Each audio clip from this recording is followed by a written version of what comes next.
Hi, this is Poonam Sharma and welcome to Sadbhavna News. Friends, today we have Mr. Manish Shekhar Pandey with us. He is a well-known name in hospitality industry. तो जैसे कि हम सब जानते हैं, corona virus pandemic के कारण hospitality industry पे बहुत ज्यादा मार पड़ी है। उसका क्या रीजन है, आने वाले समय में हॉस्पिटैलिटी इंडस्ट्री की क्या अवेकनेस होगी, इस बारे में सारी जानकारी हम लेंगे मनीष शेखर जी से। और ये भी जानेंगे कि जो एंटरप्रेन्योर्स हैं, those who are looking forward to open their startups as in hospitality industry, उनके लिए आगे क्या बेनिफिट्स या क्या पॉसिबिलिटीज हो सकती है। So let's welcome Manish Shekhar ji, नमस्कार, बहुत स्वागत है आपका चैनल पर। सर, सबसे पहले तो आपसे ये जानना चाहेंगे, जिस हॉस्पिटैलिटी इंडस्ट्री को आप बिलोंग करते हैं, मैं आप लोगों से बता देना चाहती हूँ कि Manish Shekhar ji the great Indian TGI brand से बिलोंग करते हैं and they have multiple outlets at different places and different states. तो इस बारे में भी हम उनसे जानेंगे। सबसे पहले जानेंगे कि उनकी इंडस्ट्री कहाँ कहाँ पर फैली हुई है और उसके बारे में हम उनसे आगे बात करेंगे। तो मनीष शेखर जी, ये जो द ग्रेट इंडियन होटल्स है आपका, ये इसका फैलाव कहाँ कहाँ पर है, इसके बारे में थोड़ी विस्तृत जानकारी हमारे दर्शक आपसे जानना चाहेंगे। Great Indian hotels, TGI hotels के नाम से हम लोग पूरे इंडिया में हम लोग बिजनेस करते हैं। हमारा हेड ऑफिस बैंगलोर है और हमारा regional office for the central and north Indore में है। एज ऑफ नाउ हम लोग पूरे इंडिया में 18 होटल ऑपरेट कर रहे हैं। 8 अलग अलग शहरों में 18 होटल हम लोग ऑपरेट कर रहे हैं। हमारा बहुत स्ट्रांग प्रेजेंस कर्नाटका, तमिलनाडु, मध्य प्रदेश और राजस्थान में है। हमारा टारगेट है कि हम लोग इस साल मार्च एंड तक, अर्लियर हमारा टारगेट पहले 40 होटल लाने का था, पर हमारा वी आर प्रीटी श्योर कि हम लोग इस मार्च एंड तक पूरे इंडिया में 30 होटल ऑपरेट करते मिलेंगे। बेसिकली TGI होटल्स जो है वो minimum 3 star to 5 star level के होटल्स को मैनेजमेंट सर्विसेज और ऑपरेशनल सपोर्ट प्रोवाइड करता है। जी जी, मैं ये पूछना चाहूंगी क्योंकि अभी लगभग मार्च से हॉस्पिटैलिटी इंडस्ट्री पे कोरोना वायरस पैंडेमिक के कारण एक बहुत बड़ी मार पड़ी है। तो क्योंकि आप एक बहुत लंबे समय से हॉस्पिटैलिटी इंडस्ट्री से जुड़े हुए हैं, तो मैं आपसे जानना चाहूंगी कि इंडिया की GDP में हॉस्पिटैलिटी इंडस्ट्री का क्या कंट्रीब्यूशन रहता है और कितने लोग इससे जुड़े हुए हैं, कितने लोगों पर इसके एम्प्लॉयमेंट पर इसकी मार पड़ी है, थोड़ा सा डिटेल में आपसे जानना चाहूंगी। देखिए पूनम जी, जब हॉस्पिटैलिटी इंडस्ट्री की हम बात करते हैं तो हॉस्पिटैलिटी इंडस्ट्रीज में होटल्स आते हैं, इसमें स्टैंड अलोन रेस्टोरेंट्स आते हैं, पब, नाइट क्लब हैं, पब हैं, वेडिंग गार्डन्स हैं और रिसोर्ट हैं। हम अगर सभी सेक्टर को लें, पूरा कंप्लीट हॉस्पिटैलिटी सेक्टर को अगर लेते हैं और इसमें इससे जुड़े हुए कैटरिंग व्यवसायी हैं या डेकोरेशन वाले हैं, तो पूरे इंडिया में एक आकलन है कि करीबन 15 करोड़ लोग इस एम्प्लॉयमेंट से, इस इंडस्ट्री से डायरेक्ट या इनडायरेक्ट जुड़े हुए हैं। 15 करोड़ मतलब हिंदुस्तान की टोटल पॉपुलेशन का 10%। डेफिनेटली। और आप एक और जो डेटा है मेरे पास, मैं शेयर करना चाहूंगा कि 2010 तक हॉस्पिटैलिटी सेक्टर से जो इंडियन GDP में जो कंट्रीब्यूशन था, that was approximately 120 billion USD, जो 2020 में 10 सालों में बढ़ के 335 बिलियन USD तक पहुंच गया था। और ये एक अनुमान था, मैं इसलिए बोल रहा हूं कि अभी फिगर रिवाइज होंगे कि 2024 तक ये आंकड़ा करीबन 500 बिलियन USD तक जाने वाला था। डेफिनेटली अब एक बार जब इंडस्ट्री नॉर्मल हो रही है तो फिगर वापस आएंगे कि कहाँ जाएगा। देखिए, कोरोना से इम्पैक्ट तो सभी को आया है, तो 15 करोड़ लोग कोरोना पैंडेमिक की वजह से डायरेक्टली इनडायरेक्ट लोग प्रभावित हुए हैं। और क्या इसमें होटल्स से जुड़े सभी लोग आ गए जो उसमें किसी भी तरह का एम्प्लॉयमेंट पाते हैं या उसे चलाते हैं, सभी लोग इसमें सभी लोग आते हैं। इसमें जैसे आप बात करेंगे होटल्स व्यवसाय से जुड़े हुए जितने उसके एम्प्लॉयज हैं या उसके ऑनर्स हैं, वेडिंग गार्डन्स में जुड़े हुए जो उसमें कैटरिंग का बिजनेस करते हैं या डेकोरेशन करते हैं, इवेंट्स करते हैं, स्टैंड अलोन रेस्टोरेंट्स हैं, नाइट क्लब हैं, पब हैं, और इसके अलावा जो रिसोर्ट बने हुए हैं टूरिस्ट, जैसे हम देख रहे हैं कि हिंदुस्तान में अभी इंटरनेशनल टूरिज्म तो लगभग बंद जैसा हो गया है, तो ये सभी सेक्टर को इसमें भारी मात्रा में इसका प्रभाव पड़ा है। जी, एक बीच में क्वेश्चन आया, अभी आपने टूरिज्म इंडस्ट्री की बात करी, so I think there is a close connection between hospitality and tourism, so how it could get affect? Tourism hospitality, हाँ, अफेक्ट हुआ है बहुत ज्यादा। इन 6 महीनों में सभी का आना जाना लगभग पूरी तरह से बंद था, तो हॉस्पिटैलिटी के साथ साथ में आई एम श्योर कि टूरिज्म पे भी इफेक्ट पड़ा है, बट क्या अभी वापस से ये सारी चीजें पटरी पर आ रही हैं? देखिए, पिछले जब से ये अनलॉक चालू हुआ है, जो लास्ट फेज में अभी धीरे धीरे इंडस्ट्री वापस पटरी पे लौटती हुई दिख रही है। मार्च से लेकर जब पहले जो कुछ समय था उसमें तो काफी बुरी तरह प्रभाव पड़ा था।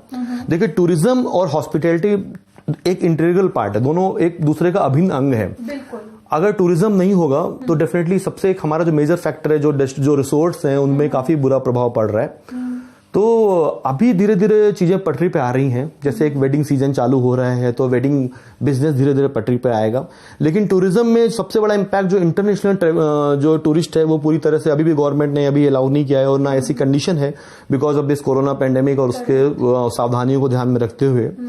तो टूरिज्म को लेके थोड़ा प्रभाव लंबा जाने वाला है डेफिनेटली, बिकॉज ऑफ ये वेडिंग सेगमेंट जो है, अभी आगे आने वाला वेडिंग सीजन है, उससे इंडस्ट्री को एक थोड़ा सपोर्ट मिलता हुआ दिख रहा है। लोग घर से बाहर निकल रहे हैं तो रेस्टोरेंट्स में भी मूवमेंट रेस्टोरेंट में भी आपको भीड़भाड़ दिखनी शुरू हो गई है। तो लेकिन अभी टूरिज्म में प्रभाव थोड़ा लंबे समय चलेगा। जी, इंडिया की जीडीपी अभी चूंकि सारे सेक्टर्स बंद ही थे तो उस वजह से -24 चली गई। अगर हम पर्टिकुलर हॉस्पिटैलिटी इंडस्ट्री की बात करें तो वो पूरा कितना डाउन गया, इसके बारे में थोड़ा डिटेल इसलिए because those entrepreneurs and youth are looking forward to open their businesses again. तो उन्हें आगे आने वाले समय में क्या क्या सावधानियां रखनी है, वो क्या कर सकते हैं, उसके बारे में हालांकि मैं आपसे आगे बात करूंगी, लेकिन पहले ओवरऑल जीडीपी पर्टिकुलर हॉस्पिटैलिटी पे क्या फर्क है वो मुझे आप बताएं थोड़े से आंकड़े। आप देखिए, जो आंकड़ा आया था फर्स्ट क्वार्टर के बाद, दैट वाज समथिंग -24। वो आंकड़ा, लेकिन ये तो ओवरऑल, हाँ, ये ओवरऑल जीडीपी का आंकड़ा था। लेकिन जो hospitality industry actually first quarter में पूरी तरह से ठप हो गई थी। तो एक्चुअली जो हॉस्पिटैलिटी इंडस्ट्री का एक अनुमानित जो फिगर था, ये मोर देन -50%, बिकॉज ज्यादातर शहरों में हॉस्पिटैलिटी गतिविधियां पूरी तरह से ठप हो गई थी। तो ये आंकड़ा काफी ज्यादा था, जिसकी वजह से टोटल इंडियन जीडीपी पे बुरा प्रभाव पड़ा है काफी। और ये एक्चुअली सबसे बड़ी ये है एक विडंबना बोल सकते हैं कि ये हम इसको रूल आउट भी नहीं कर सकते, बिकॉज कोरोना वायरस का जो भी हमने देखा, इसका जो भी ट्रांसमिशन हो रहा था, ये सबसे ज्यादा जहां लोग गैदर करते हैं गैदरिंग में ही हो रहा था। तो होटल्स में या बड़े बड़े जो बैंक्वेट फंक्शंस होते हैं, कॉन्फ्रेंस होते हैं, सबसे ज्यादा प्रभाव वहीं पड़ रहा था। तो इसलिए एक बहुत हम ऐसा कह सकते हैं कि हॉस्पिटैलिटी सेक्टर को बहुत बड़ा बलिदान देना पड़ा है इस कोरोना वायरस से निपटने के लिए। आर यू होपिंग फॉरवर्ड की चीजें लाइन पर आ रही हैं? जिस तरह से पिछले कुछ समय में मैं अगर इसको एक पीरियड लूं, 15 सितंबर के बाद से 1-1.5 महीने से जिस तरह से चीजें वापस लौटी हैं, लोगों के मन से लोग इस बात को स्वयं को तैयार कर चुके हैं कि उनको क्या क्या सावधानियां बरतनी है। जैसे मास्क लगाना है या सैनिटाइजर रखना है, सोशल डिस्टेंसिंग रखनी है, एक दूसरे को मतलब जितना हो सके कॉन्टैक्ट लेस रहना है। तो इसकी वजह से जो मार्केट में ट्रैफिक वापस लौटा है, तो जैसे बाकी बिजनेस भी अपने ट्रैक पर आ रहे हो। देखिए, एक बात समझना पड़ेगा, हॉस्पिटैलिटी सेक्टर केवल अपने आप में तभी सस्टेन करेगा जब इंडिया की इकोनॉमी पटरी पर आएगी। जब दूसरे सेक्टर अपना अपना काम अच्छा करते हुए मिलेंगे तो वो वहां से ही बिजनेस जनरेट होकर हमें हॉस्पिटैलिटी में आता है। बिल्कुल। तो जिस तरह से इंडियन इकोनॉमी पटरी पे लौटी है, जिस तरह से हमें लग रहा है कि लोगों के अंदर जो इच्छा शक्ति बढ़ी है कि हमें कुछ भी हो, हमें कोरोना के साथ में उसकी सावधानियों को पालन करते हुए हमें आगे बढ़ना है, इंडस्ट्री नॉर्मल होती हुई दिख रही है। हमें बहुत ज्यादा हमें विश्वास है कि दिवाली के बाद इंडस्ट्री नॉर्मल फेस में हमें आती हुई दिखेगी। आपने सावधानी की बात करी है तो ये भी जान लें कि अनलॉक 5 में कुछ खैर गाइडलाइंस पहले से ही चल रही हैं, लेकिन अनलॉक 5 के बाद में जितने भी सेक्टर्स और खुले हैं उनको स्ट्रिक्ट ऐसी इंस्ट्रक्शंस हैं कि आपको गाइडलाइंस का पालन करना है।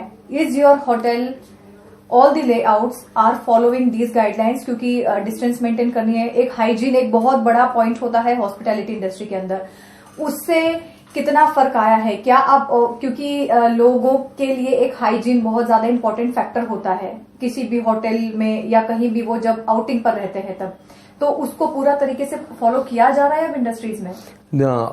देखिए, हाइजीन को लेके जो गाइडलाइंस हैं वो चूंकि पब्लिक फोरम पे हैं अभी, और सबसे बड़ी बात यह है कि अब कोई भी होटल्स है या कोई भी सेक्टर है बिना प्रॉपर हाइजीन के वो ऑपरेट नहीं कर सकता है।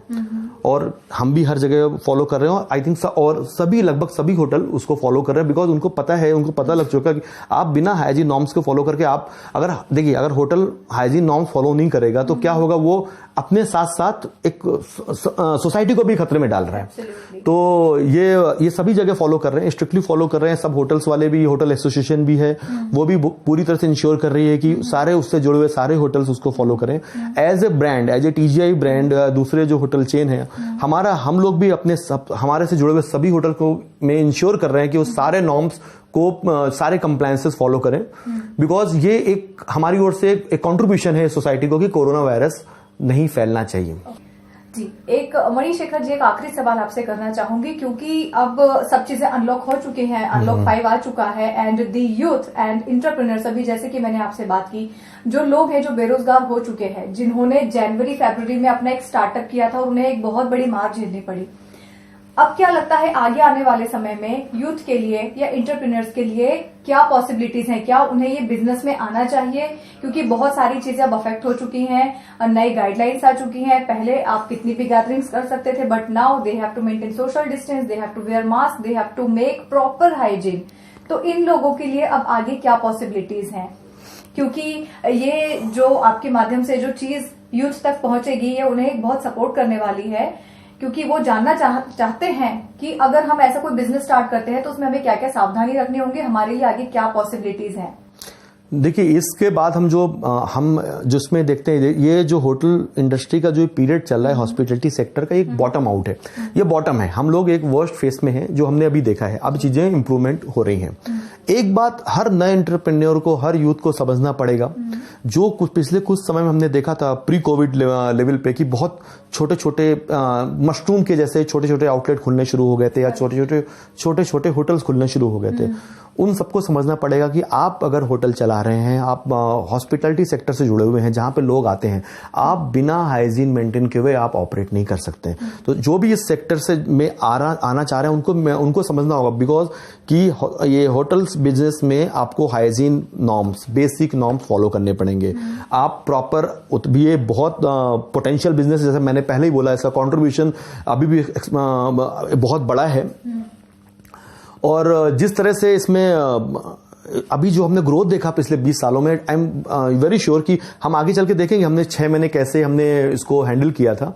फ्यूचर बहुत अच्छा है, आप बिजनेस में आइए, इसको अपनी प्रॉपर्टी को प्रॉपर सब नॉर्म्स के साथ चलाना चाहिए।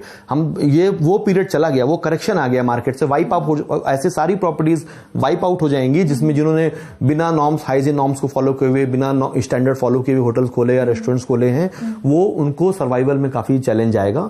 आप प्रॉपर नॉर्म्स के साथ चलाएंगे, डेफिनेटली अभी भी मार्केट खुला हुआ है और ये इंडस्ट्री बहुत जबरदस्त तरह से कम बैक करेगी। Alright, thank you very much Manishekhar ji for this great information. So guys, सभी दर्शक जो भी हमें देख रहे हैं उनके लिए एक बहुत अच्छी खबर है कि those who are looking forward to open their same kind of business, you have very much good possibilities, so you can go forward. और जो भी आपके लिए गाइडलाइंस और जो फॉलो करने के लिए कहा गया है उसे आप बिल्कुल फॉलो करें, आगे आपके लिए स्कोप है। और इस इंडस्ट्री में आने वालों के लिए कोई भी नेगेटिव सोचने की जरूरत नहीं है, कुछ डाउन होने की जरूरत नहीं है, everything is going upward. So let's hope for the better and good luck to all of you। मणिशेखर जी, आपसे फिर मुलाकात होगी, I am sure, with something new topic. तब तक के लिए धन्यवाद। नमस्कार, थैंक यू।